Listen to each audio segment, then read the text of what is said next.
बुधवार को दिल्ली नगर निगम के मेयर चुनाव के लिए एमसीडी सदन में बुलाई गई पार्षदों की बैठक में जमकर हंगामा हुआ। मेयर और डिप्टी मेयर के चुनाव के बाद स्टैंडिंग कमेटी चुनाव के दोनों आम आदमी पार्टी और भारतीय जनता पार्टी के पार्षदों में जमकर झड़प हुई। इस दौरान एमसीडी हाउस में आप और भाजपा के पार्षदों को एक दूसरे पर पानी की बोतलें फेंकते देखा गया, जिसके कारण कई बार हंगामा हुआ, जिससे अस्थायी समिति के 6 सदस्यों के चुनाव में देरी हुई। इससे पहले दिन में महापौर और उप महापौर के पद पर आपके उम्मीदवारों के चुने जाने के बाद सदन को 1 घंटे के लिए स्थगित कर दिया गया था। हालांकि जब कार्यवाही शुरू हुई तो भाजपा पार्षदों ने मतदान केंद्र के अंदर मोबाइल फोन की अनुमति देने पर आपत्ति जताई। गुरुवार सुबह सदन की कार्यवाही शुरू होने पर फिर से हंगामा हुआ। इस कारण सदन की कार्यवाही को कल तक के लिए स्थगित कर दिया गया है।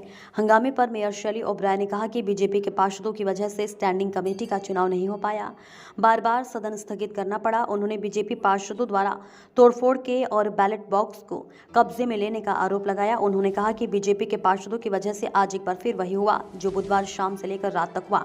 मेयर ने आगे कहा कि सुप्रीम कोर्ट के आदेश का पालन नहीं हो पाया। उन्होंने कहा कि अब तक 13 बार सदन को स्थगित करना पड़ा है। बीजेपी की पार्षद और मेयर प्रत्याशी रेखा गुप्ता, अमित नागपाल ने तोड़फोड़ की।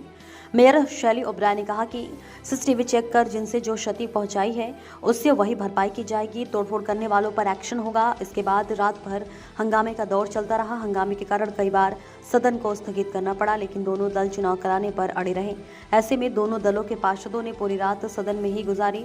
सुबह सदन की कार्यवाही शुरू हुई, लेकिन फिर हंगामे के कारण सदन को स्थगित करना पड़ा। रात से अभी तक 13 बार से ज्यादा सदन स्थगित की जा चुकी है। हंगामे के दौरान भाजपा सदस्य सदन के वेल में एकत्र हो गए और मेयर शैली ओब्राय के खिलाफ प्रदर्शन करने लगे। प्रदर्शनकारी पार्षदों ने मांग की कि मतदान केंद्र में किसी को भी अपने साथ अपना मोबाइल फोन ले जाने की अनुमति नहीं दी जानी चाहिए। मेयर ने उनकी मांग पर सहमति जताते हुए कहा कि वोट डालने के दौरान मोबाइल फोन की अनुमति नहीं दी जाएगी। हालांकि भाजपा पार्षदों ने आगे मांग की है कि मोबाइल फोन से पूर्व मतदान की अनुमति दी गई थी, जिसे रद्द किया जाना चाहिए। इस पर हंगामा शुरू हो गया, जिसके कारण सदन को आधे घंटे के लिए स्थगित करना पड़ा। बुधवार शाम 7 बजे से शुरू हुआ हंगामा अब तक जारी है।